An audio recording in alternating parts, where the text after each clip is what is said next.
Sir, sino po sila, sir? Ruben Tabago. Okay, Boss Ben, anong auto itong dala natin, sir? Toyota Vios Gen 2. May tema po ba yung auto natin? Opo, JDM po. JDM siya. Boss, ito, very curious sa mga auto natin. Paano po ba kayo nahilig sa pagkakotse, boss? Sige. So, ako sa pinsan ko. Yung kotse niya kasi Altis. Okay. So, yung napinorma niya, niyayabangan ako. So, napaano na rin ako.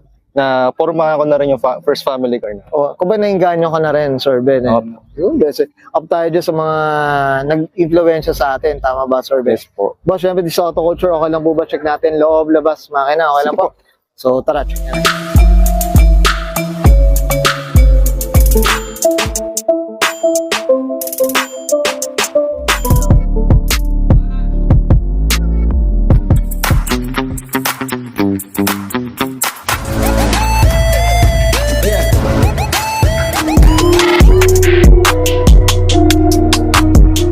Okay, usapang interior tayo, Sir Ben. Ano meron dito, boss? Sige po. Ang napalitan ko lang dito talaga yung sheets talaga eh. Gusto ko yung all stock lang talaga yung loob. Okay. Yung clean lang talaga, walang anik-anik. Well, malinis lang din talaga, Opo. ano? Minimalist ang tao, Opo. parang ganun eh. Yes po. Tsaka to, ano, puting-puti, mga auto. Medyo madumi nga lang oh. Laging ano So talaga pag puti rin talaga, hindi mo Opo. maiwasan. Tama ba, Sir Ben? Yes po. Ano? Tsaka ito, ang kagandahan dito, ano siya, manual siya. Yes po. Okay, ano.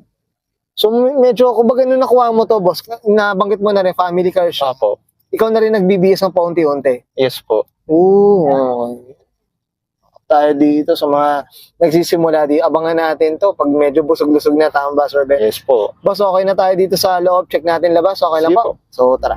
Tough long battery.